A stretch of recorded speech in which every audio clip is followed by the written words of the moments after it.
ವಿದ್ಯಾರ್ಥಿಗಳೇ, ಇಂದು ಸಾಮಾಜಿಕ ಅಂತಕ್ರಿಯೆಯ ವಿವಿಧ ರೂಪಗಳಲ್ಲಿ ಮತ್ತೊಂದು ವಿಧಾನ, ಅದು ಹೊಂದಾಣಿಕೆ, ಅಕಾಮಿಡೇಷನ್. ಮನುಷ್ಯ ಯಾವಾಗಲೂ ಸಂಘರ್ಷದಲ್ಲಿ ತೊಡಗಿರ್ತಾನೆ ಅಂತ ಹೇಳಲಿಕ್ಕೆ ಆಗೋದಿಲ್ಲ. ಸಹಕಾರ, ಸ್ಪರ್ಧೆ, ಸಂಘರ್ಷಗಳು ಆದ ನಂತರ ಆತನಿಗೆ ಹೊಂದಾಣಿಕೆ ಅನ್ನೋದು ಅನಿವಾರ್ಯವಾಗುತ್ತೆ. ಯಾವ ವ್ಯಕ್ತಿ ಸತತವಾಗಿ ಸಂಘರ್ಷ ತೊಡಗಬೇಕು ಅಂತ ಬಯಸೋದಿಲ್ಲ, ಅದು ಮನುಷ್ಯನ ಗುಣವೂ ಕೂಡ ಅಲ್ಲ. ಹೌದಾ? ಹಾಗಾಗಿ ನಾವು ವಾಸ ಮಾಡುವ ಈ ಭೌಗೋಳಿಕ ಪರಿಸರದೊಂದಿಗೂ ಹೊಂದಾಣಿಕೆ ಮಾಡ್ಕೋಬೇಕಾಗುತ್ತೆ. ಸಾಮಾಜಿಕ ಪರಿಸರದೊಂದಿಗೂ ನಾವು ಹೊಂದಾಣಿಕೆ ಮಾಡಿಕೊಳ್ಬೇಕಾಗುತ್ತದೆ. ನಮ್ಮ ಜೀವನದ ಪ್ರತಿಯೊಂದು ರಂಗದಲ್ಲಿಯೂ ಕೂಡ ಹೊಂದಾಣಿಕೆ ಬೇಕು. ಅದೆಷ್ಟೋ ಯುದ್ಧಗಳಾಗಿದ್ದಾವೆ, ಯುದ್ಧಗಳು ಕೊನೆಗೊಂಡಿದ್ದಾವೆ, ಹೊಂದಾಣಿಕೆ ಇದೆ. ಮತ್ತೆ ಆ ರೀತಿ ಮಾಡಕ್ಕೆ ಹೋಗ್ತಾ ಇಲ್ಲ. ಕುಟುಂಬಕ್ಕೆ ಜಗಳಾಗಿದ್ದಾವೆ, ಮತ್ತೆ ಹೋಗಿದ್ದಾವೆ, ಹೊಂದಾಣಿಕೆ ಆಗಿದೆ. ಸಮಾಜದೊಳಗಡೆ ಬದುಕಬೇಕೆಂದಾದಲ್ಲಿ ನಮ್ಮ ಮನಸ್ತಾಪಗಳು, ವೈರತ್ವಗಳನ್ನು ಮರೆತು, ಹಗೆಗಳನ್ನು ಮರೆತು ಅವರೊಂದಿಗೆ ಹೊಂದಾಣಿಕೆ ಮಾಡ್ಕೊಳ್ತೀವಿ. ಇಲ್ಲಿ ಸಮಾಜ ಶಾಸ್ತ್ರದಲ್ಲಿಯೂ ಕೂಡ, ಈ ಸಾಹಿತ್ಯದಲ್ಲಿ ಹೊಂದಾಣಿಕೆ ಎಂಬ ಪದವನ್ನ ಇದೇ ಅರ್ಥದಲ್ಲಿ ಬಹಳಷ್ಟು ಬಳಸಿದ. ಇಲ್ಲ ಬರೆದಿದ್ದೀನಿ ನಾನು ನಿಮಗೆ. ಒಂದು ಅಕ್ಬರ್ ಮತ್ತು ನಿಮ್ಟಾಪ್ ಎಂಬಂತಹ ವ್ಯಕ್ತಿಗಳು ಹೇಳ್ತಾರೆ ಏನಂತ, ವೈರಭಾವವುಳ್ಳ ವ್ಯಕ್ತಿಗಳು, ಡಿಫರೆಂಟ್ ಒಪಿನಿಯನ್ ಇರ್ತಕ್ಕಂಥ ಪರ್ಸನ್ಸ್ ಅಥವಾ ಸಮೂಹಗಳು ಹೊಂದಿಕೆಯನ್ನ ಸೂಚಿಸಲು ಸಮಾಜಶಾಸ್ತ್ರಜ್ಞರು ಹೊಂದಾಣಿಕೆ ಎಂಬ ಪದವನ್ನ ಬಳಸಿದ್ದಾರೆ. ವೈರಭಾವಗಳ ವ್ಯಕ್ತಿಗಳಿರ್ಬೋದು ಅಥವಾ ಸಮೂಹಗಳ ಹೊಂದಿಕೆಯನ್ನ, ಅಂದ್ರೆ ಹಿಂದೂ ಮುಸ್ಲಿಂ ಅಂತ ಸಮೂಹ ತೆಗೆದುಕೊಳ್ಳಿ, ಅಥವಾ ಗ್ರಾಮ ಮತ್ತು ನಗರ ಅಂತ ತೆಗೆದುಕೊಳ್ಳಿ, ಹೌದಲ್ವಾ? ಅಥವಾ ಈ ಪಕ್ಷ ಆ ಪಕ್ಷ ಅಂತ ತೆಗೆದುಕೊಳ್ಳಿ. ಸಮೂಹಗಳು ಅಥವಾ ಒಂದೇ ಕುಟುಂಬದಲ್ಲಿರ್ತಕ್ಕಂಥ ವ್ಯಕ್ತಿಗಳು ಅಥವಾ ಆ ವ್ಯಕ್ತಿ ಇನ್ನೊಬ್ಬರ ಇರ್ತಕ್ಕಂಥ ವ್ಯಕ್ತಿಗೂ ಇವರಿಗೆ ಆಗಿರ್ತಕ್ಕಂಥ ಇವರ ಮಧ್ಯೆ ಸಂಘರ್ಷ ಬರ್ಕೊಂಡಿರ್ತದೆ, ವೈಮನಸ್ಸು ಬರ್ಕೊಂಡಿರ್ತದೆ, ದ್ವೇಷ ಬರ್ಕೊಂಡಿರ್ತದೆ, ಜೊತೆಗೆ ಬೇರೆ ಬೇರೆ ಈ ಹೊಡೆದಾಟ ಕಿತ್ತಾಟ ಆಗ್ತಾ ಇದಾವ. ಸೊ ಡಿಫರೆಂಟ್ ಒಪಿನಿಯನ್, ವೈರಭಾವ ವ್ಯಕ್ತಿಗಳು. ಎಲ್ಲಿ ಈ ವೈರಭಾವವುಳ್ಳ ವ್ಯಕ್ತಿಗಳು ಏನ್ ಮಾಡಬೇಕು? ತಮ್ಮ ವೈರತ್ವವನ್ನು ಮಾಡಬೇಕು, ಅವರೊಂದಿಗೆ ಹೊಂದಾಣಿಕೆಯನ್ನ ಮಾಡಿಕೊಳ್ಳೋದು. ಅಥವಾ ಸಮೂಹಗಳು ಹಿಂದೂ ಮುಸ್ಲಿಂ, ಹೌದಾ, ಜಾತಿಗಳ ಮಧ್ಯೆ, ಗ್ರಾಮಗಳ ಮಧ್ಯೆ, ರಾಜಕೀಯ ಪಕ್ಷಗಳ ಮಧ್ಯೆ ಏನಾಗ್ತದೆ? ಈ ಸಮೂಹಗಳ ಮಧ್ಯೆ ಕೆಲವೊಂದು ಸಾರಿ ವೈರತ್ವ ಬಂದಿರ್ತದೆ, ಭಿನ್ನಾಭಿಪ್ರಾಯ ಬಂದಿರ್ತದೆ, ದ್ವೇಷ ಇರ್ತದೆ, ಸಂಘರ್ಷ ಆಗ್ತದೆ. ಅವರು ಅದನ್ನ ಮರೆತು ಹೊಂದಿಕೆಯನ್ನ ಅಡ್ಜಸ್ಟ್ ಮಾಡಿಕೊಂಡು ಬದುಕುವುದನ್ನ ಏನು ತಿಳಿಸ್ತೀವಲ್ಲ, ಆ ಹೊಂದಿಕೆಯನ್ನ ಸೃಷ್ಟಿಸಬೇಕಾದ್ರೆ ನಮ್ಮ ಮರ್ತು ಹೊಂದಾಣಿಕೆ ಅಂತ ಹೇಳಕ ಹೊಂದಾಣಿಕೆ ಅಂತ ಬಳಸ್ತೀವಿ. ವ್ಯಕ್ತಿಗಳ ಗಂಡ ಇಟ್ಕೊಡುವ ಇಬ್ರು ಜಗಳ ಯಾಕೆ ಒಂದು ಮಾಡ್ಕೊಳ್ತಾರೆ, ಮಣ್ಣಂತೂ ಸರಿ, ಗಂಡ ಹೆಂಡತಿ ಜಗಳ ಒಂದು ಮಾಡ್ಬೋದು ಅನ್ಕೋದು ಹಾಳು ಇರ್ತದೆ. ಗಂಡ ಹೆಂಡತಿ ಜಗಳ ಏನಪ್ಪಾ ಅಂದ್ರೆ ಗಂಧ ತೀಡಿದಂಗೆ, ಮತ್ತೆ ರಾತ್ರಿ ಎಲ್ಲ ಇಬ್ರು ಒಂದೇ, ಹೌದಾ? ರಾತ್ರಿ ಆದ್ರೆ ಇಬ್ರು ಒಂದೇ ಅಂತ ಹೇಳಿಲ್ಲ. ಹಾಗೆ ವೈರತ್ವ ಇರ್ತದೆ. ಗಂಡ ಬಡಿತಾನೆ, ನನ್ನ ಮಾತಿಗೆ ಬೆಲೆ ಕೊಡೋದಿಲ್ಲ, ಹೌದಾ? ಸೊ ತಂದೆ ಚಲಾಯಿಸ್ತಾನೆ, ನಾನು ಬಿಟ್ಟು ಬಂದಿದ್ದೀನಿ, ಹಾಗೆ ಬಿಟ್ಟು ಬಂದಿದ್ದೀನಿ, ಹಾಗೆ ಹೀಗೆ ಭಾವನೆ ಇರ್ತದೆ. ಅಥವಾ ಇಂಥ ವ್ಯಕ್ತಿ ನಾನು ನಂಬಿದ್ದು, ನಾನು ಅಂದ್ಕೊಂಡಿದ್ದೆ ಬೇರೆ, ಇರ್ತಕ್ಕಂಥ ಗುಣವೇ ಬೇರೆ ಎಂಬಂತ ಒಂದು ಒಳಗಡೆ ನಾನೇನು ತಪ್ಪು ಮಾಡಿಲ್ಲ, ನನ್ನಲ್ಲಿ ಈ ರೀತಿ ದ್ವೇಷ ಅಹಂಕಾರ ಮಾಡ್ತಾನೆ ಅಂತ ದ್ವೇಷ ಇರ್ತದೆ. ಆದರೆ ಅದೇ ವೇಳೆ ಈ ರೀತಿಯಾದವರು ನನ್ನ ಮಾತಿಗೆ ಬೆಲೆ ಕೊಡ್ತಾ ಇಲ್ಲ, ತಪ್ಪು ಮಾಡ್ತಾ ಇದ್ದಾರೆ, ಅತ್ತೆ ನನ್ನ ತಾಯಿ ನನ್ನ ತಂದೆ ನಂಬ್ಕೊತಾ ಇಲ್ಲ, ಕುಟುಂಬ ನಂಬ್ಕೊತಾ ಇಲ್ಲ, ಸಮಾಜವನ್ನು ಮರೆಯಲ್ಲಿ ತೆಗಿತಾರೆ ಅಂತ ಅನ್ಕೊಂಡಿರ್ತಾರೆ, ತಪ್ಪು ಮಾಡಿರ್ತಾರೆ ಅಂತ ಅನ್ಕೊಂಡಿರ್ತಾರೆ.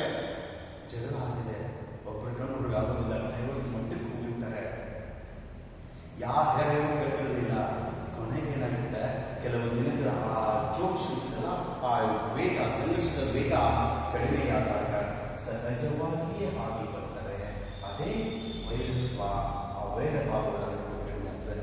ಬೇರೆ ಕ್ಲಾಸ್ನಾಗ ನೀವು ಒಳ್ಳೆ ಫ್ರೆಂಡ್ಸು ನಿಮ್ಮ ಬಗ್ಗೆ ಯಾರೋ ಏನೋ ಹೇಳ್ಬಿಡ್ತಾರೆ, ಇಷ್ಟೆಲ್ಲ ಒಳ್ಳೇದು ಮಾಡಿದ್ದೆ, ಅವ್ನು ನನಗೆ ಹಿಂಗೆ ಮಾಡಿದಾರ, ಅವನ ಬಗ್ಗೆ ದ್ವೇಷ ಇರ್ತದೆ.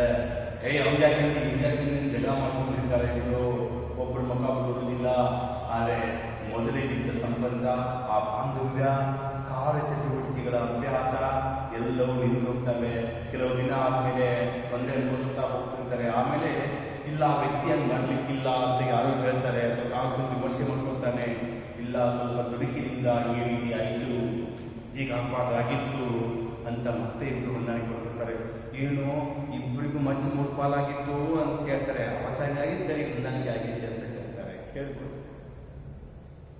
ವ್ಯವಸ್ಥೆ ಮಾನವ ಅಂತಕ್ಕಂಥ ಸಹಜ ವ್ಯಕ್ತಿಗಳ ಮಧ್ಯೆ ಹೊರತು ಬಂದಿರಬಹುದು, ಸಮೂಹಗಳ ಮಧ್ಯೆ ಹೊರತು ಬಂದಿರಬಹುದು. ಆದರೆ ಅವುಗಳನ್ನ ಮರೆತು ಹೊಂದಿಕೆಯನ್ನು ಮಾಡ್ಕೊಂಡು ಬರುತ್ತಾರಲ್ಲ, ಅದನ್ನು ಸೂಚಿಸಾಕನ ಈ ಪದ ಬಂತು ಅಂತ ಅಕ್ಬರ್ ಮತ್ತು ನೆನಪಿಲ್ಲಿ ಈ ಹೊಂದಾಣಿಕೆ ಎಂಬ ಪದವನ್ನ ಮೊಟ್ಟ ಮೊದಲಿಗೆ ಸಮಾಜ ಶಾಸ್ತ್ರದಲ್ಲಿ ಬಳಸತಕ್ಕಂಥ ಒಬ್ಬ ವ್ಯಕ್ತಿ ಯಾರು ಅಂದ್ರೆ ಬೆಂಜಮಿನ್ ಅಂತ. ಬೆಂಜಮಿನ್ ಎಂಬ ವ್ಯಕ್ತಿ ಈ ಪದವನ್ನ ಇಲ್ಲಿ ಬಳಕೆಯನ್ನು ಮಾಡಿದ್ದಾನೆ. ಇದು ಎರಡನೇ ಒಂದು ಪದ, ಒಂದು ವ್ಯಾಖ್ಯ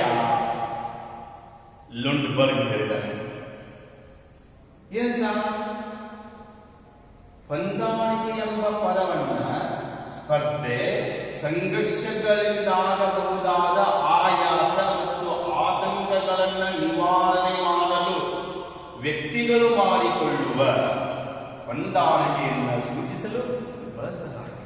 ಬಹಳ ಸಿಂಪಲ್. ಏನಂತ? ಹೊಂದಾಣಿಕೆ ಎಂಬ ಪದ ಇದಲ್ಲ, ಇದು ಯಾವ ಬಳಸ್ತೀವಿ ಅಂತ? Competition and conflict. ಒಂದು ವಸ್ತು ಪಡಿಬೇಕು ಅಂತ ನಾ ಮುಂದು ನೀ ಮುಂದು ಅಂತ ಸ್ಪರ್ಧೆಗಿಳಿಬೇಕಾದ್ರೆ ಎಲ್ಲ ಕೆಲಸ ಬಿಡಬೇಕು, ಮೈಯಲ್ಲಿ ಅಲರ್ಟ್ ಆಗಿರ್ಬೇಕಾಗತ್ತೆ, ಅದಕ್ಕೆ ಶ್ರಮ ಹಾಕಬೇಕು, ಸಮಯ ಹಾಕಬೇಕು. ಸಂಘರ್ಷ, ಸ್ಪರ್ಧೆಯಿಂದ ಸಿಗೋದಿಲ್ಲ ಅಂದಾಗ ಕೂಡ ಏನಾಗ್ತೀವಿ, ಇಬ್ರು ಸಮಬಲ ಇರ್ತೀವಿ, ಜಗಳ ಮಾಡ್ಬಿಡ್ತೀವಿ. ಅವನು ಅಷ್ಟೇ ನೀನು ಅಷ್ಟೇ, ಇಬ್ರು ಹೊರಗಡೆ ಯಾರು ಗೆಲ್ತೀವಿ ಯಾರು ಸೋಲ್ತೀವಿ ಅಂತ ಹೇಳಕ್ಕಾಗೋದೇ ಇಲ್ಲ. ಇಲ್ಲಿ ಇಬ್ಬರಿಗೂ ಅನಾವಶ್ಯಕ ಸಮಯ, ಶಕ್ತಿ, ಶ್ರಮ, ಹೌದಾ, ಹಣ ಎಲ್ಲವೂ ಏನಾಗ್ತದೆ, ಹಾಳಾಗುತ್ತದೆ.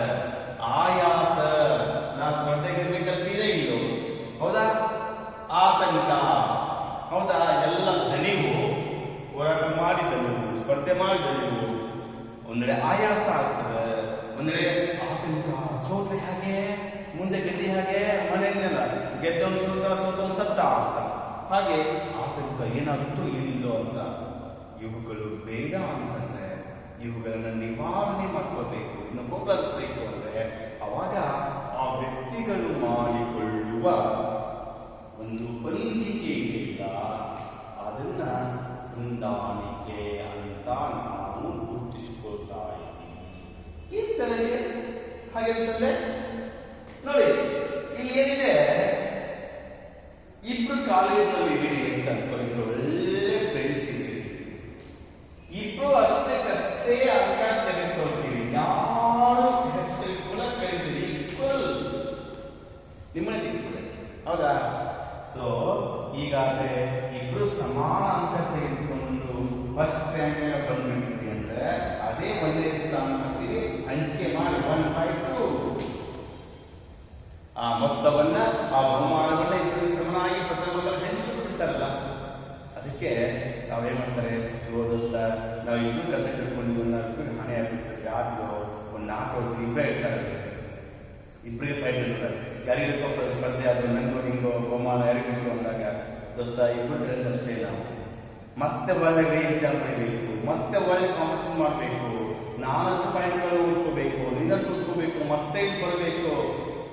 ಇಲ್ಲಿ ಮತ್ತೆ ನಾ ಸೋಲ್ತೀನೋ ನೀ ಸೋಲ್ತೀಯೋ, ನಾನು ಗೆಲ್ತೀಯೋ ನೀನು ಗೆಲ್ತೀಯೋ ಮತ್ತೆ ಆತಂಕ ಬರಬೇಕು. ಅದಕ್ಕೆ ಬೇಡವಾ, ನಾನೇನ್ ಮಾಡ್ಬಿಡ್ತೀನಿ, ಇಬ್ರು ಸಮಾನ ಹಂಚ್ಕೊಂಡ್ಬಿಡೋಣ ಅಂದ್ಬಿಟ್ರೆ ಮತ್ತೊಂದು ಸ್ಪರ್ಧೆ ಯಾವುದು, ಅಲ್ಲಿ ಶ್ರಮ, ಹಣ, ಹೌದಾ, ಆತಂಕ ಎಲ್ಲವೂ ಕಡಿಮೆ ಆಗ್ಬಿಡ್ತದೆ. ಕುಸ್ತಿ ಸಮಬಲ 20 ಕುಸ್ತಿ ಇರ್ತಾರೆ, ಇಬ್ರು ಯಾವುದು ಸೋಲಿದ್ರೆ ಸೋಲಿಲ್ಲ. ಸ್ಪರ್ಧೆ ಆಮೇಲೆ ಪಡೆದಾಟದಿಂದ ಇಲ್ಲಿ ಲಾಭ ಇಲ್ಲ, ಸುಮ್ಮನೆ ಹಂಚ್ಕೊಂಡ್ಬಿಟ್ಟು ಅನ್ಕೊಳ್ತಾರೆ. ಇಲ್ವೋ ಸಮಬಲವಿದ್ದಾಗ ಸಂಘರ್ಷಗಳನ್ನು ಉಂಟಾಗ ಮಂದಿ ಸಮಬಲ ಹಂಚಾರಂತಂದಾಗ ಅಯ್ಯೋ ಆ ವ್ಯಕ್ತಿ ಜೊತೆ ನಾನು ಜಗಳ ಮಾಡಕ್ ಹೋಗ್ಬಿಟ್ರೆ ನನಗೆ ಎಲ್ಲಿ ಗತ್ತಪ್ಪ, ಕೊಟ್ಟಷ್ಟು ಕೊಟ್ಟರಪ್ಪ ತಗೊಂಡ್ಬಿಡ್ತೀನಿ, ನೀ ಹಂಗೆ ಹೇಳ್ತಿ ಹಂಗೆ ಅಂದ್ಬಿಟ್ರೆ ಅವನೇನ್ ಮಾಡ್ತಾನೆ ಹೇಳಿ, ನೀನ್ ಬಾ ಹೋಗಿ ನಂಗೆ ಸ್ವಲ್ಪ ಕೊಡು, ಸ್ಪರ್ಧೆನೂ ಹೋಗ್ಬಿಡ್ತು, ಜಗಳನೂ ಹೋಗ್ಬಿಡ್ತು. ಯಾಕೆ ಗೊತ್ತು, ಅವನ ಬಲಶಾಲಿ, ನನಗಿಂತ ಪ್ರಬಲ, ಅವನೊಂದಿಗೆ ಸಂಘರ್ಷಕ್ಕೆ ಕೀಳಿದ್ರೆ ನನಗೆ ಎಲ್ಲೂ ಸಿಗುವುದಿಲ್ಲ, ಹೊಸಿಗೆ ಬಿಡ್ತಾನೆ.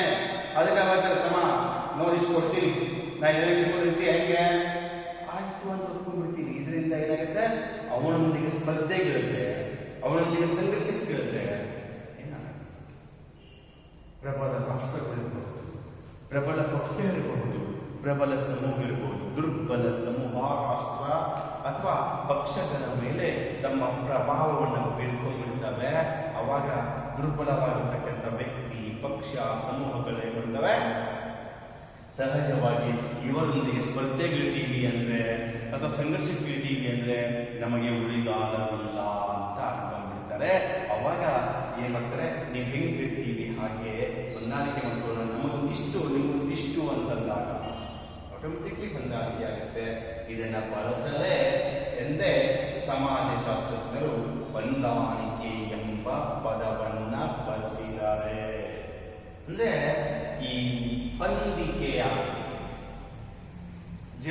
ಹೇಳ್ತಾನೆ, ಈ ಪರಿಸರದೊಂದಿಗೆ ಮಾಡಿಕೊಳ್ಳುವ ಹೊಂದಾಣಿಕೆ ಅಂತ ಸಮಾಜಶಾಸ್ತ್ರ ಪದವನ್ನು ಬಳಕೆ ಮಾಡಿದ ವ್ಯಕ್ತಿ ಹೊಂದಾಣಿಕೆ ಎಂಬ ಪದವನ್ನ ಬಳಕೆ ಮಾಡಿದ್ದು ಆಗ್ತಾನೆ. ಯಾರೋ ಬಾಲ್ಮೀನ್ ಅಂತಾರೆ, ಬೆಂಜಮಿನ್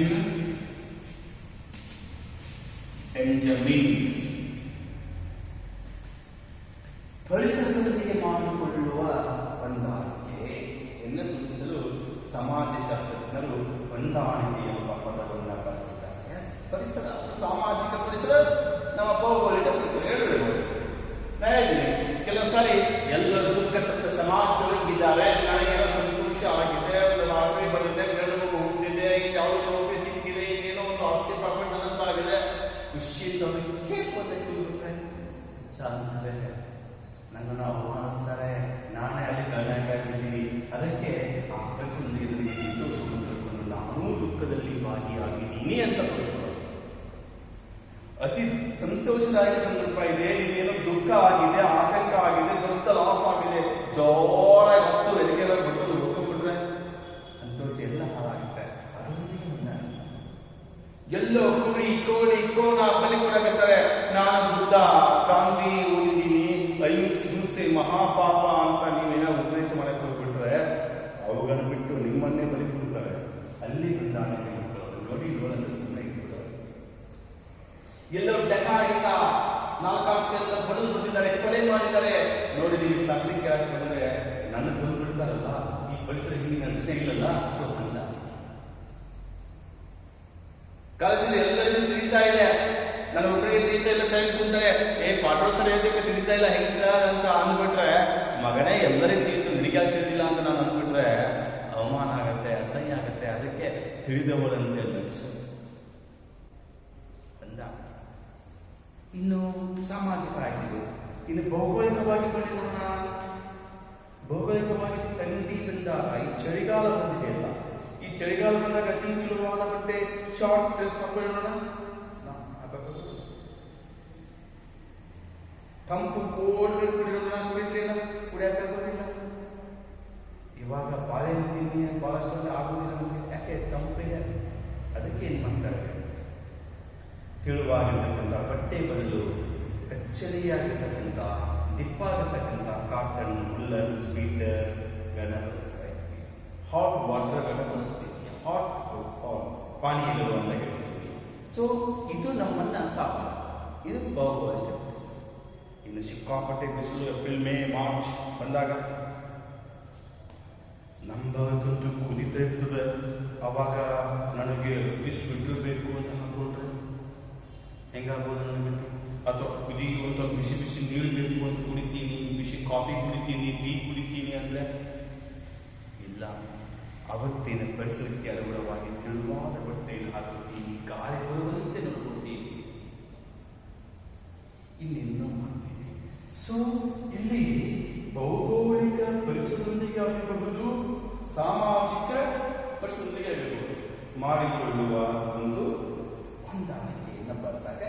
ಈ ಪದ. ಇನ್ನ ಈ ಹೇಳುವಂತೆ ಭಿನ್ನಾಭಿಪ್ರಾಯ ವೈರತ್ವವನ್ನ ಮರೆತು ವ್ಯಕ್ತಿಗಳು ಅಥವಾ ಸಮೂಹಗಳೆಲ್ಲ ಒಂದು ಹೊಂದಾವಲ್ಲ, ಅದಕ್ಕೆ ಏನಂದ್ರೆ ಹೊಂದಾಣಿಕೆ ಅಂತ ಬಳಸಿದ್ದಾರೆ. ಇನ್ನು ಸ್ಪರ್ಧೆ ಸಂಘರ್ಷಗಳಿಂದ ಆಗಬಹುದಾದ ಆಯಾಸ ಆತಂಕಗಳಿದ್ದಾವೆ.